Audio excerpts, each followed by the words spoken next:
Glória a Deus. Vamos nos colocar em pé, queridos.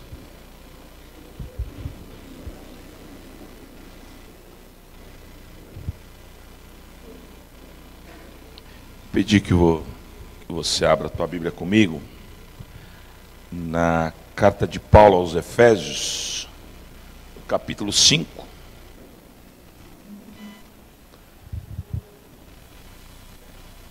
A partir do versículo 15. Carta de Paulo aos Efésios, capítulo 5, versículo 15.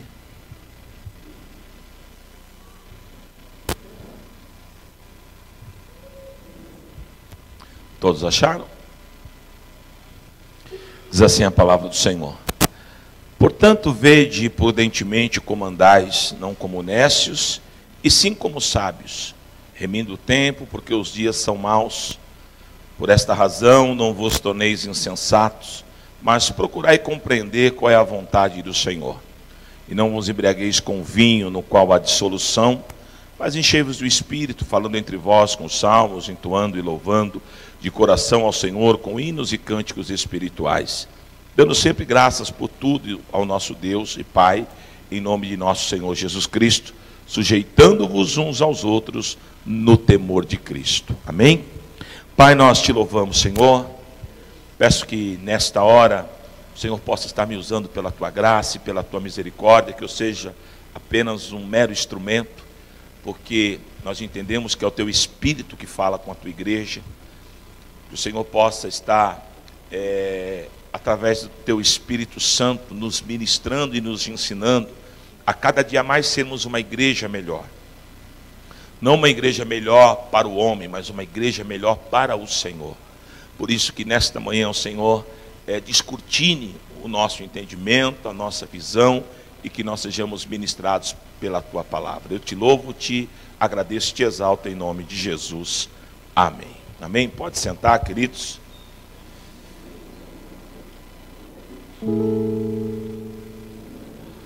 Amados, quando você estuda sobre a igreja em Éfeso, é notório o cuidado que Paulo tem com essa igreja. E não é por menos. A igreja que foi instituída em Éfeso, ela tinha um sério problema. Não digo que seria um problema, mas uma eterna luta, vamos dizer assim, porque foi uma igreja fundada numa cidade totalmente pagã, numa cidade onde a maioria desse povo que morava nessa cidade era um povo prostituído na sua crença, na sua maneira de ser.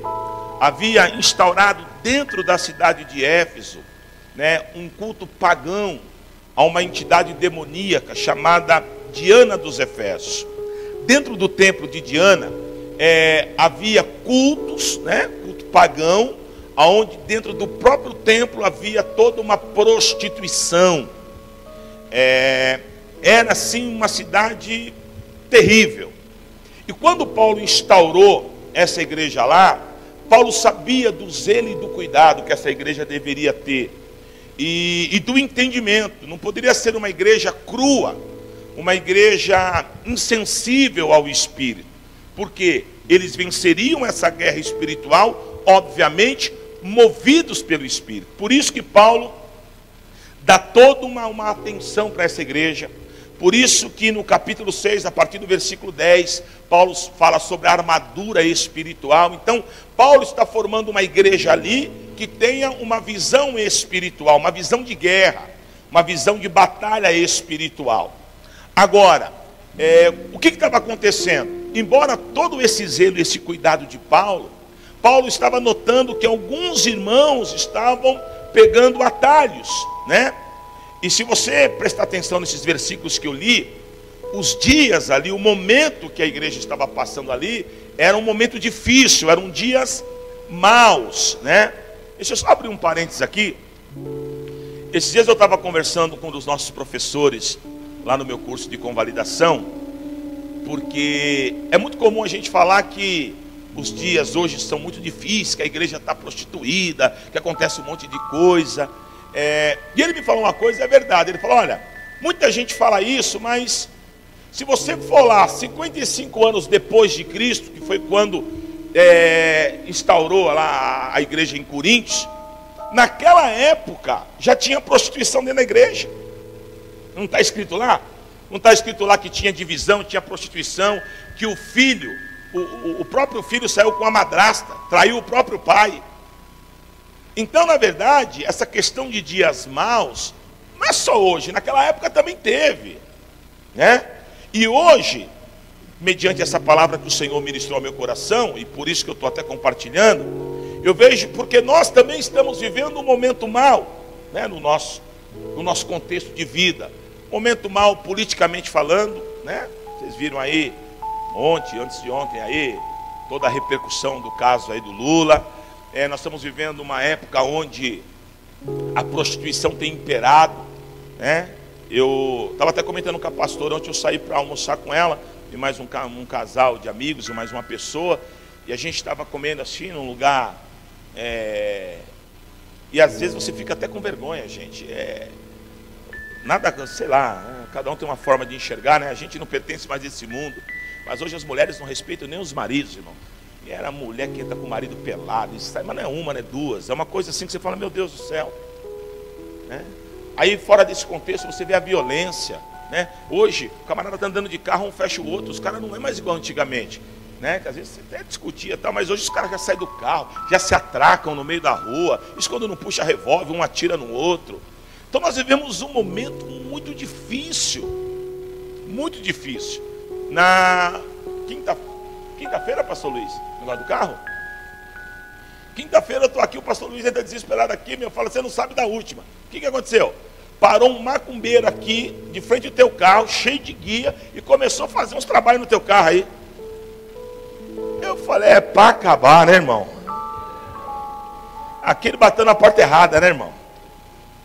Mas para você ver, os dias são maus, o povo perdeu a noção das coisas. E na época aqui de Paulo, que Paulo está instruindo a igreja de Éfeso, então a coisa estava tomando um rumo que Paulo não queria.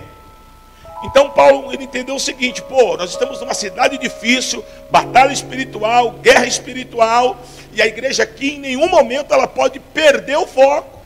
E aí Paulo então instrui aos efésios, né, aquilo que Deus esperava deles, ou que Deus espera deles, e que com certeza Deus espera de nós. Porque, concernente à igreja de Éfeso, nós também vivemos um momento muito delicado. Um momento onde estamos em uma verdadeira guerra espiritual. E nós como igreja, nós não podemos afrouxar as mãos, nós não podemos perder o foco, nós não podemos olhar para o lado, nós temos que olhar para aquilo que é o querer e a vontade de Deus para as nossas vidas em nome de Jesus. E aí então, Paulo ele dá alguns cliques, né? Algumas direções ali para aquela igreja que está em Éfeso, que é a igreja instaurada por Deus ali para lutar contra a malignidade daquela terra. Eu creio que hoje a família Bethesda e tantas as igrejas que tem aqui na Zona Leste, né, vou falar de Itaquera porque estamos em Itaquera, eu creio que as igrejas que Deus tem instituído nesse bairro, não são igrejas simplesmente para ficar dentro do casulo, mas são igrejas que Deus tem levantado para que nós possamos guerrear contra toda a malignidade desse bairro, porque esse bairro pertence a Jesus Cristo. A partir do momento que o Senhor institui uma igreja num bairro, é porque o Senhor quer que essa igreja seja a voz profética desse lugar. E nós temos que entender isso e tomarmos posse. Então, o primeiro toque que Paulo dá ali para aquele povo, ali para aquela igreja que está em Éfeso, é que aquela igreja deveria ter o cuidado de como eles estariam conduzindo as suas vidas. Ou seja, Paulo está dizendo, como é que está a vida de vocês diante do Senhor, né? Está aí no versículo 15, portanto vede prudentemente como andais, né? Então Paulo está dizendo a princípio, como é que vocês estão andando? E esse é o primeiro ponto que eu queria trabalhar com a igreja. Se hoje, né, hoje Jesus voltasse, se hoje você fosse recrutado para um acerto com o Senhor, como é que está a tua vida? Esse andar aqui, Paulo está dizendo, como é que vocês estão conduzindo a vida de vocês dentro daquilo que vocês creem, dentro do evangelho que vocês pregam, dentro daquilo que vocês entendem que é o querer de Deus. Como é que eu e você estamos conduzindo a nossa vida? Qual é o teu tempo de oração com Deus? Qual é o teu tempo de comunhão com Deus? Irmãos, eu vou dar aqui um resuminho aqui só para você entender. Por exemplo, a igreja primitiva, está escrito lá em Atos 2, a partir do 42 em diante. Ela era uma igreja que tinha sinais, sim ou não? Maravilhas, sim ou não? Mas ela era uma igreja que cultuava a Deus todos os dias. Ela era uma igreja que tinha temor. A Bíblia fala que, além de eles cultuarem no templo, cultuavam nas casas, tinham comunhão, partiam pão. O que me faz entender isso? Que entre eles havia o quê? Uma comunhão muito, muito forte. Hoje nós vivemos uma época que as pessoas não conseguem vir 2 dias na semana num culto. Ah, bispo, eu já vou na célula. Amém, glória a Deus por isso. Imagine se não fosse. Mas no meu ponto de vista é muito pouco, gente, para quem quer morar no céu. Imagina o seguinte, eu vou fazer aqui uma leitura só para você entender. Está dando microfone. Imagina o seguinte, que você compra uma casa na praia. Quem tem desejo de ter uma casa na praia? Alguém tem aqui? Então vamos lá, você compra uma casa na praia. Então Deus te abençoa, tudo se move, você consegue ir lá e comprar. Amém? Nos primeiros dias da compra dessa casa, você foi lá, mobiliou, está tudo certinho. Qual é o teu sentimento? É de ir ou não para a tua casa? De ir, de usufruir, ao ponto que os amigos vão falar: meu, mudou, o que está acontecendo? Não, Deus pela misericórdia me deu uma casinha lá na praia. Meu, não te vejo mais aqui. Porque quando a gente gosta de um lugar, a gente quer estar lá. Não é verdade? O jovem começou a namorar, está apaixonado. Você olha, ele abre o olho e tem uns coraçãozinhos assim, sabe? Aí a mãe começa a pegar no pé. Meu, você não está mais estudando, não sei o quê. Estou vendo que você não sai da casa dessa menina e tal, né? Mas por quê? Porque ele está apaixonado. E quando a pessoa gosta, ela quer estar perto, ela quer estar junto. Às vezes eu não entendo esse sentimento que a gente fala que temos com o Senhor, sendo que a gente não quer estar onde o Senhor está. Mas, bispo, eu posso buscar Deus na minha casa? Amém. Mas a minha Bíblia, a tua Bíblia diz que é na congregação dos justos que Deus ordena as bênçãos. Eu não quero que você fique chateado em hipótese nenhuma comigo, mas eu tenho que te ensinar, irmão. Essa é a minha função. Tem pessoas às vezes que ficam 2 semanas inteiras sem vir na igreja. Que tipo de comunhão é essa? Irmão, tem algo errado. E aí o que acontece? Está difícil, bispo, é luta aqui, é luta ali, é luta no casamento, é luta não sei aonde.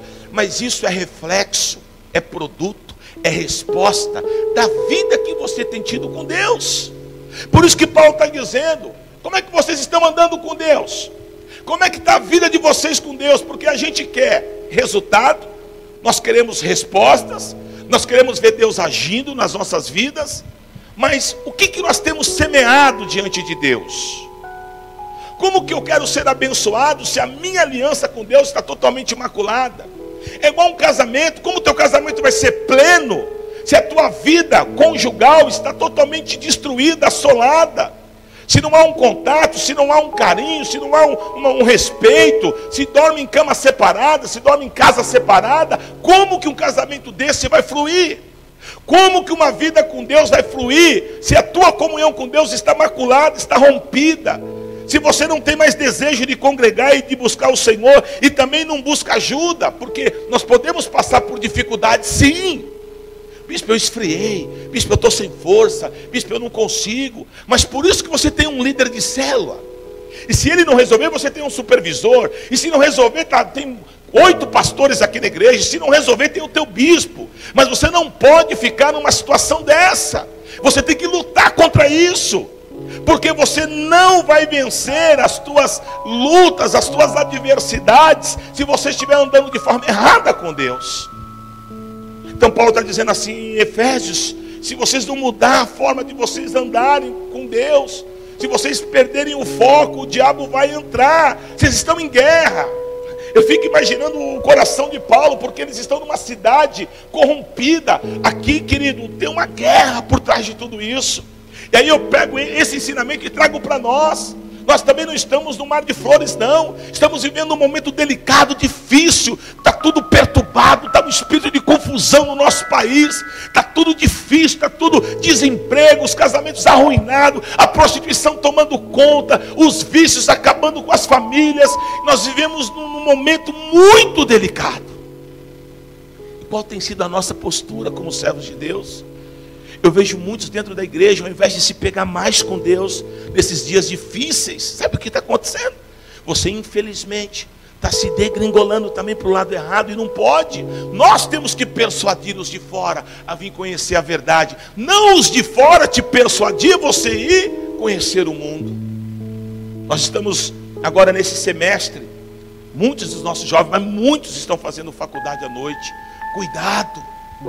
Eu louvo a Deus por um dos nossos jovens que já abriu um grupo de evangelismo dentro da Uninove, né? Lá na área deles, lá eles estão fazendo lá, estão compartilhando a palavra. Glória a Deus, porque se você não fizer isso, o mundo ele vai e te puxa. Então nós somos a luz do mundo, você é a luz do mundo, e você tem que andar dessa forma. É isso que Paulo está ensinando ali à igreja em Éfeso. Romanos 12:1 fala que eu tenho que renovar o meu entendimento, não é isso? Está lá, Paulo escreve aos Romanos, e Paulo fala, não vos conformeis com este século. Nós não podemos nos conformar, querido. Aí numa situação igual ontem do almoço, é normal, é tudo jovem. Mas porque é jovem tem que andar pelada? Tem noção? Está entendendo? Mas porque o cara te deu uma fechada, você tem que sair do carro e querer matar o cara? Não, querido. É porque os dias são maus. E nós como igreja não podemos, não, mas isso é normal. Não. Renova o teu entendimento.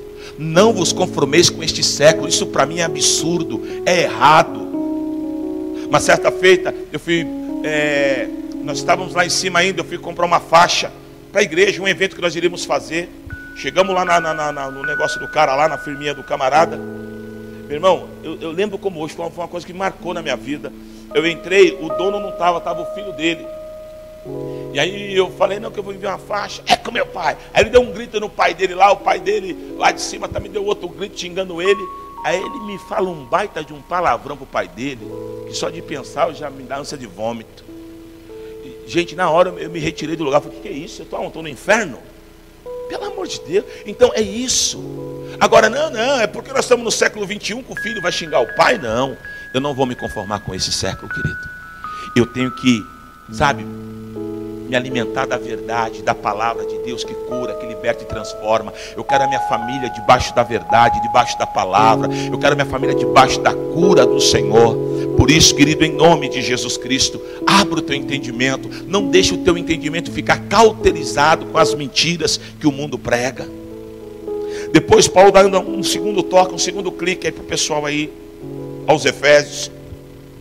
E ele diz o seguinte, na parte B do versículo 15, ele diz assim,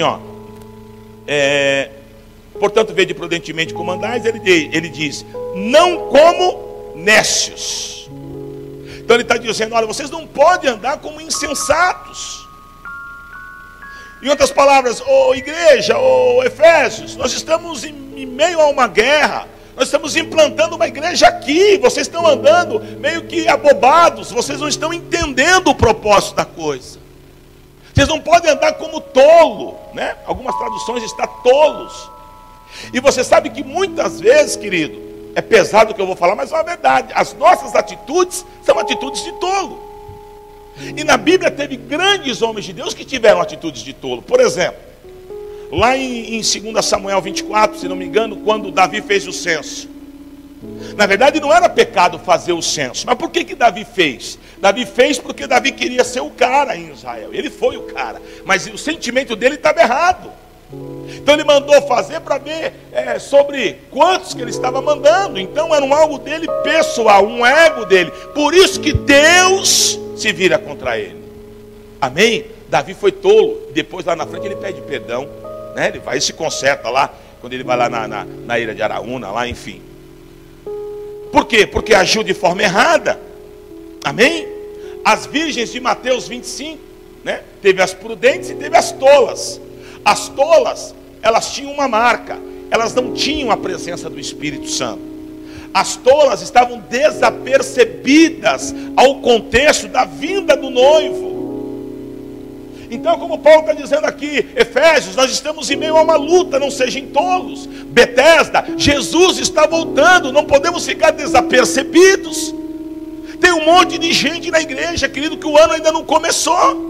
Você ainda está em festa, ainda está em Natal, em Carnaval. Irmão, o ano começou, o Paulo está cantando. O nosso país está à beira de um caos. É hora da igreja se levantar em oração, em fervor. Amém? A malignidade se multiplica. O Papa, eu vi uma entrevista aí, o Papa já querendo ver um lance aí de ajuntamento mundial. Tudo que está profetizado. Os dias são maus, Jesus está à porta. E nós estamos o quê? Agindo como tolos? Não! Precisamos agir como prudentes. A igreja no Brasil está preocupada em voto, em isso e aquilo, e um monte de jiriguitu. Irmão, esquece tudo isso. É tempo da igreja se firmar na palavra. É a palavra de Deus que te faz forte. É a palavra de Deus que não permite você ser enganado. É a palavra de Deus que faz você vencer. Não é, meu irmão, quantas línguas você fala, quantos idiomas, quantos mistérios, quantas profecias. Nada contra. Eu creio que Deus se move na igreja, mas muito mais do que tudo isso, do que os dons, Deus se move pela palavra.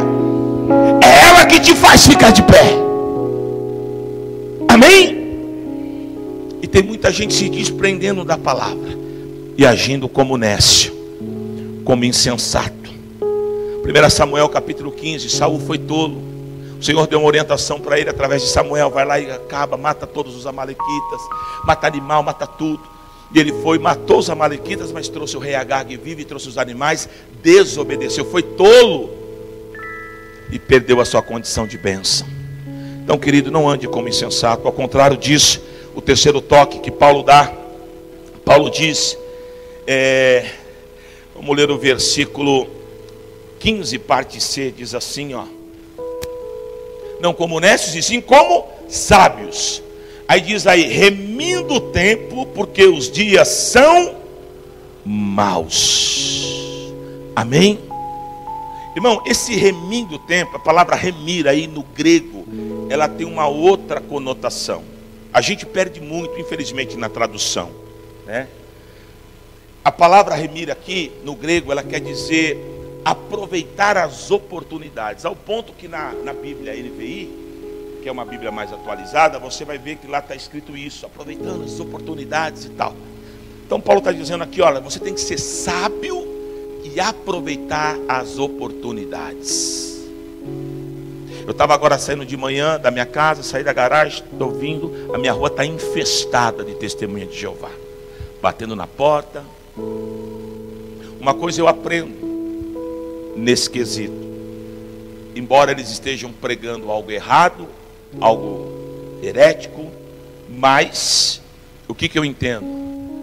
Eu imagino, na hora me passa um filme, se a igreja estivesse fazendo isso, a igreja de Cristo. Imagine se a minha rua tivesse infestado de crente batendo nas portas, aproveitando a oportunidade. Sabe, eu vejo que nós vivemos um momento onde as pessoas precisam de Deus.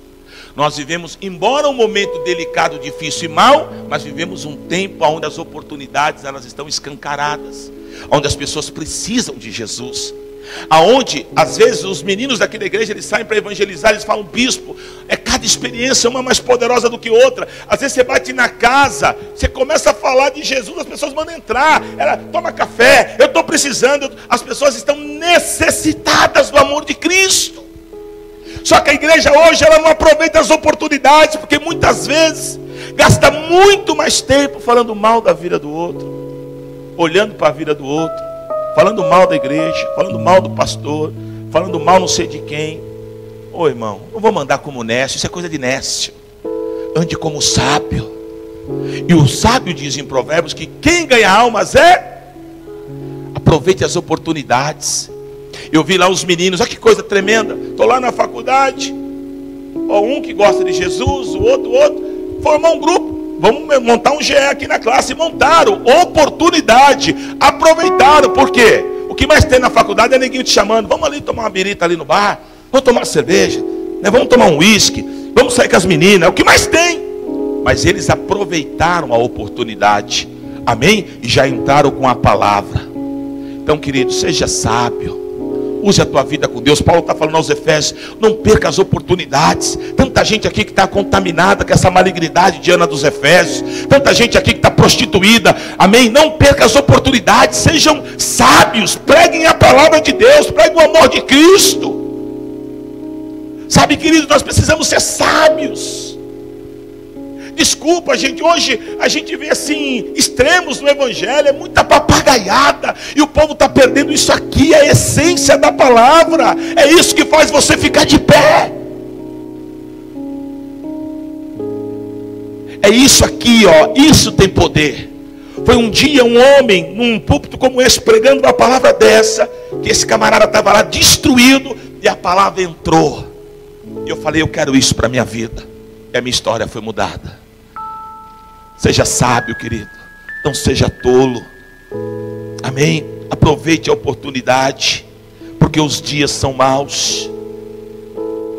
Paulo ainda dá um quarto toque para eles. Paulo está ensinando a maneira certa da igreja avançar, a igreja de Éfeso. E ele fala, procure entender a vontade soberana do Senhor. Está no versículo 17, parte C. Eu vou ler o versículo todo. Por esta razão não vos torneis insensatos, mas procurai compreender qual é a vontade do Senhor. Muita gente na igreja, querido, que não sabe qual é a vontade do Senhor. Muita gente na igreja fofocando, essa é a vontade do Senhor. Muita gente na igreja que abre mão de congregar, que abre mão de tantas coisas boas que poderia estar, né, fazendo para o Senhor, por coisas tão supérfluas. Será que essa é a vontade do Senhor? Tantas pessoas que estão na igreja há anos, que não faz um curso para melhorar o teu conhecimento de Deus. Será que isso é a vontade do Senhor? Tantos maridos que tratam a mulher de qualquer jeito, ou mulheres que tratam o marido de qualquer jeito. Será que essa é a vontade do Senhor? Então eu vejo hoje uma igreja totalmente desfocada daquilo que é o propósito de Deus. E Paulo está dizendo aos Efésios, vocês precisam entender qual é a vontade suprema do Senhor. Nós só vamos avançar, nós só vamos vencer, Efésios, se vocês entenderem e se vocês forem movidos pela vontade do Senhor. Betesda, nós só vamos vencer se nós formos movidos pela vontade do Senhor. Porque a igreja ela é de Cristo, a igreja ela não é minha, ela não é tua, ela é do Senhor. Qual tem sido a tua conduta dentro da igreja? Você tem sido um sábio ou um nécio? Você tem feito o querer de Deus? Você tem aproveitado as oportunidades? Como é que você tem dirigido a tua vida? Por isso que Paulo escreve aos Romanos, eu já li no capítulo 12, versículo 1, a mudança de paradigma. Eu preciso enxergar o evangelho de forma diferente. Muita gente fazendo errado, sabe que está fazendo errado e não busca se policiar. Como é que eu faço errado e eu não sei que está errado? É claro que eu sei. Se eu tenho o Espírito da verdade, eu sei. Se eu estou falando mal dele, eu sei que eu estou errado, porque Deus em nenhum momento na Bíblia me ensina a ser fofoqueiro. Se eu estou desrespeitando o meu marido, amém, eu estou desrespeitando, mas eu estou fazendo errado porque eu sei, porque em nenhum momento na Bíblia Deus ensina mulher nenhuma a desrespeitar o marido, ou vice-versa. Se eu não estou congregando, eu não congrego porque eu sei. Aí eu fico com 1000 desculpas. Quarta-feira eu preguei sobre isso aqui. O tema da minha mensagem foi desculpas esfarrapadas. A gente acostumou viver nesse modinho de vida e só desculpa, desculpa, desculpa, querido. Chega, Paulo está dizendo, olha como você tem andado diante do Senhor. Eu não sei o contexto aqui assim mais minucioso, mas talvez a igreja parou de avançar em Éfeso. Talvez a igreja começou a ter muita dificuldade. E aí Paulo agora está instruindo, é porque vocês estão andando errado, é porque vocês estão andando como nécios, é porque vocês não estão andando como sábios, é porque vocês não estão remindo o tempo, ou seja, não estão aproveitando as oportunidades. É por isso. E é muitas vezes por isso que nós paramos de avançar aqui no bairro. É muitas vezes por isso que as coisas não andam, porque nós estamos fora do propósito de Deus. Qual é a vontade do Senhor? Sabe qual é a igreja que o povo quer hoje? Igreja de pula-pula, igreja de... Irmão, nós precisamos da verdade que liberta, da verdade que transforma. Você precisa mudar de vida, mudar de contexto de vida. Porque igreja não é academia não, querido, só para pular. Igreja é mudança de história, mudança de paradigma. Amém? Igreja, as pessoas olharem para você e falar: o que aconteceu com esse irmão? É algo louco, porque ele era assim, agora ele é assado. E você vai falar: eu mudei porque um dia eu fui alcançado pelo poder de Deus, o poder que transforma, o poder que gera vidas. Esse é o poder da palavra de Deus.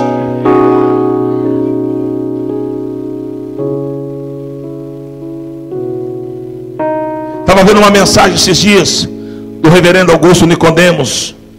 Ele já foi chanceler do Mackenzie, um pastor presbiteriano muito usado por Deus. E ele estava pregando sobre avivamento.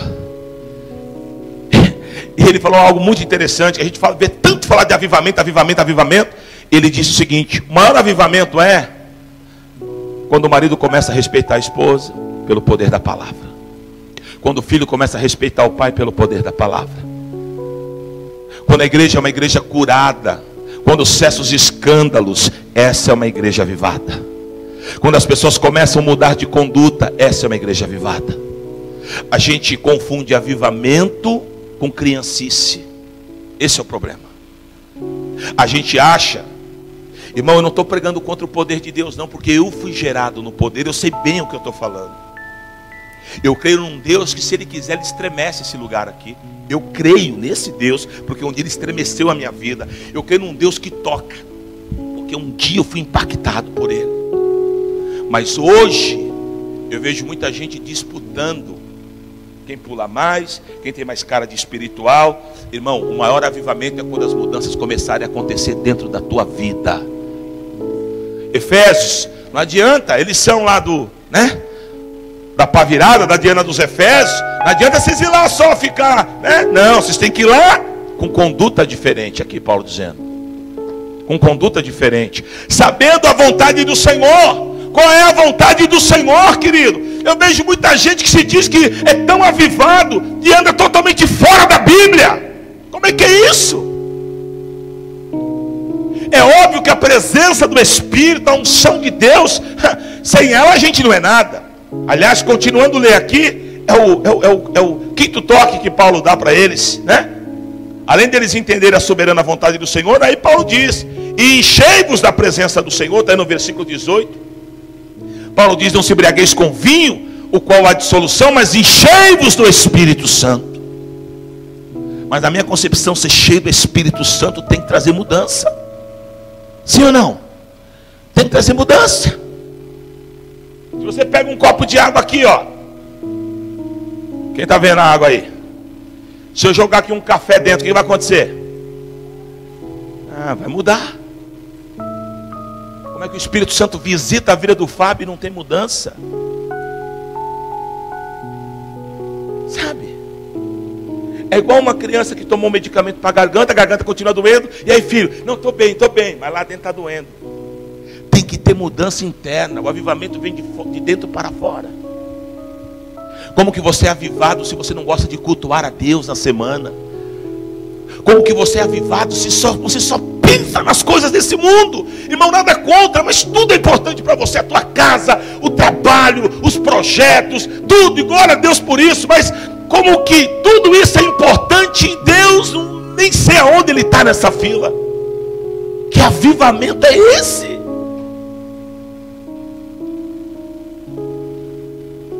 Que avivamento é esse? Que ficar na presença, é que vocês não veem, eu que estou pregando aqui. Tem pessoas que têm urticária, ela não aguenta sentar e escutar a palavra. Ela levanta 20 vezes no culto. E quando é um filme bom que está passando na TV, fica lá cruzando as pernas, quer ir fazer xixi e não vai até terminar o filme. Porque o grande problema é que muitas vezes as coisas de Deus para nós, elas não me interessam mais. Mas querido, ainda há tempo, mude a tua forma de pensar. Os dias são maus. O dia a dia, o que nós vemos aí fora, anuncia a vinda de Cristo. E quando Ele vir resgatar a sua igreja, não haverá, aí acabou. Aí se você quiser Jesus, tem que morrer por Ele. Então aproveite a época da graça. Aproveite. Não seja tolo, querido. Ande como alguém prudente. Mateus 25, as prudentes encontraram o noivo e entraram para as bodas, porque estavam andando como prudentes, porque estavam debaixo do querer de Deus, porque estavam com a mente renovada. Lembra das nécias? Nem aí, estavam totalmente displicentes. Saíram dali para ir buscar, para comprar azeite. Como tem um monte de crente hoje que fica batendo de igreja em igreja, amém? Querendo trocar com Deus, é o paninho da sorte, é não sei o que, é não sei o que. Querido, você tem que ter Jesus, não é o paninho da sorte, é Jesus. As prudentes estavam cheias. A Bíblia diz que a lâmpada delas estava cheia da unção, cheia de azeite, e ainda tinha azeite de sobra. Aqui ó, a palavra entrelaçando, está vendo? Paulo está dizendo: não se embriagueis com vinho, mas enchei-vos da presença do Espírito Santo, porque agindo dessa forma, vocês vão dar certo. Essa é a palavra de Deus para a igreja nessa manhã. Como é que vocês estão andando? Como é que é a conduta? Pessoas que, sabe, perderam a motivação de congregar, pessoas que ficam semanas sem congregar. Você está totalmente fora da palavra, querido. Pessoas que têm uma vida toda desregrada. Dentro da igreja é uma coisa, lá no mundo é outra. Você está fora do princípio da palavra. Isso é andar de forma nécia. Deus te chamou para andar como prudente. Ai, as coisas não acontecem na minha vida. Como que vai acontecer desse jeito? Você já se preocupou de falar: Deus, o que o Senhor tem para a minha vida? Qual é a maneira? Quando eu leio a Bíblia, quando eu venho nos cultos, quando eu vou para a cela, quando eu ando debaixo de cobertura, eu sei o que Deus tem para a minha vida. Não faça como alguns irmãos, né? Tem alguns irmãos da igreja que são independentes. Ele congrega aqui quando ele quer, congrega lá, não avisa ninguém. Só que quando aperta o galo, aí vem, né? Aí dá vontade de falar: agora pede para o anjo que te acompanha para onde você vai. Em nome de Jesus, não ande como nécio, ande como prudente. Eu já preguei muita igreja, mas em termos de congregar, eu fiquei 15 anos numa igreja. De lá eu fundei a Bethesda. Sabe por quê? Porque eu entendo que não é muito, eu ando no querer de Deus. Deus tem um querer dele para a tua vida. Curva a tua cabeça, feche os teus olhos.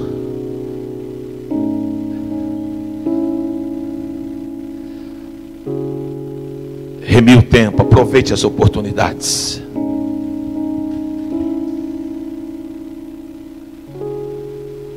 Paulo treina aquela igreja para ser vencedora.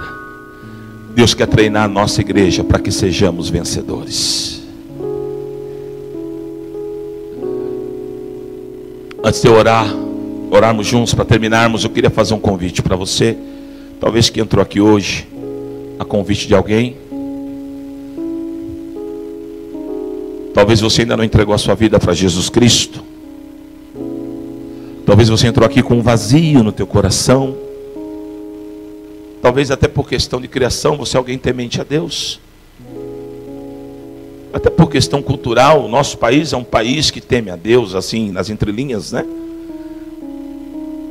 Mas Jesus disse: eu sou o caminho, a verdade e a vida. Ninguém vem ao Pai senão por mim. Então nós precisamos ter Jesus para termos acesso a Deus.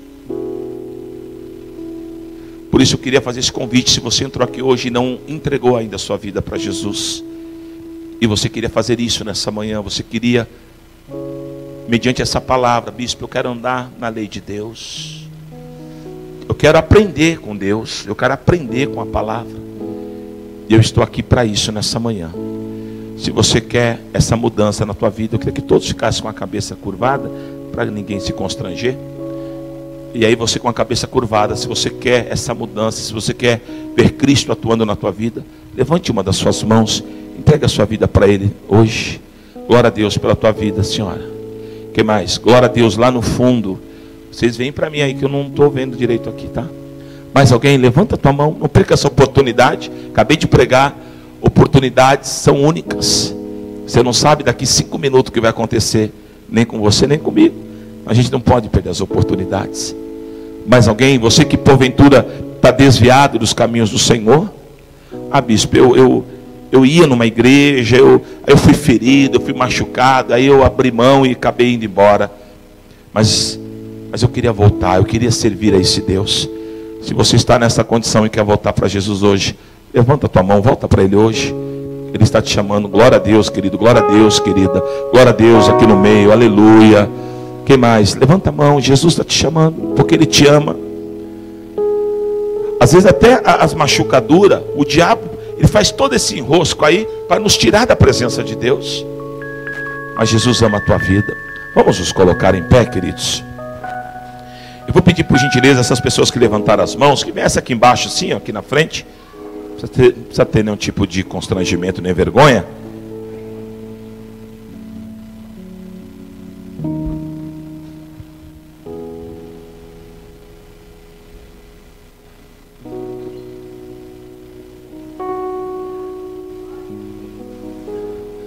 Glória a Deus. Amém. Se tiver mais alguém, venha, não perca a oportunidade. Glória a Deus. Coloque a mão assim no coração. Repita essa oração assim comigo, por gentileza. Diga assim: Senhor Jesus, diante do teu altar, eu entrego a minha vida nas tuas mãos.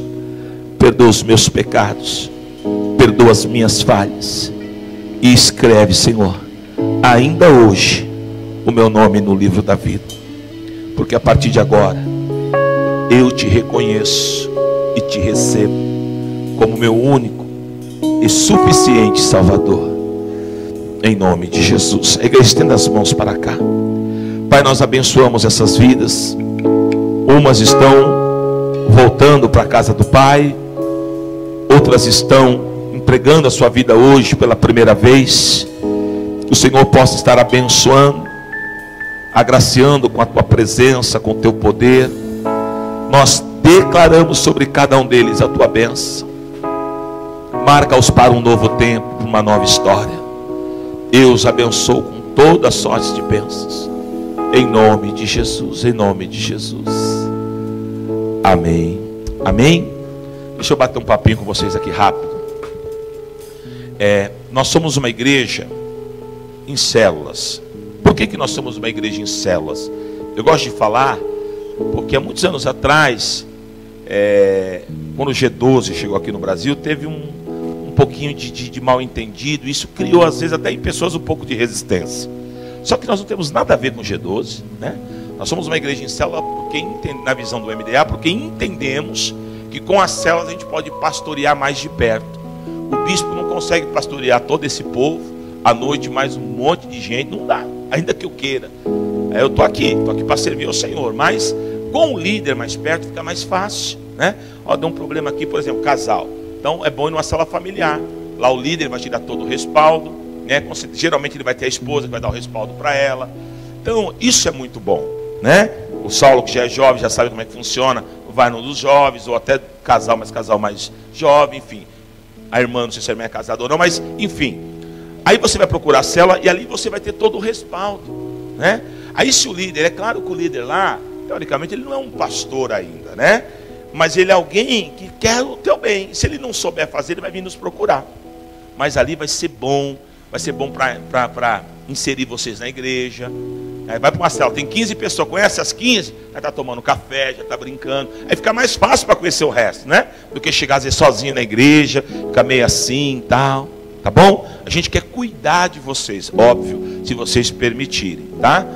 Foi numa célula, não gostou, pode procurar outras. Vai na que você se identifica, não é obrigado a ficar já na primeira, né? Procura direitinho, gostou, fica, tá bom? Porque a gente não quer que vocês deixem de vir, a gente quer cuidar de vocês. Faça um propósito, fala, ó, eu vou vir 7 domingos aí consecutivos, né? Para ver Deus falar comigo, cada vez mais Deus vai falar.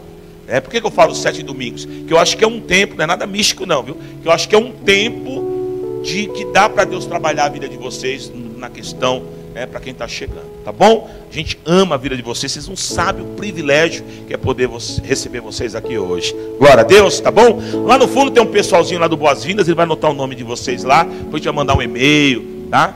Aí a gente vai dar uma perturbadinha lá, mandar um e-mail, tá? Só para falar que ama vocês de novo. Tá bom? Deus abençoe. Vire assim para a igreja. Quero apresentar mais nova família de vocês. A família Bethesda.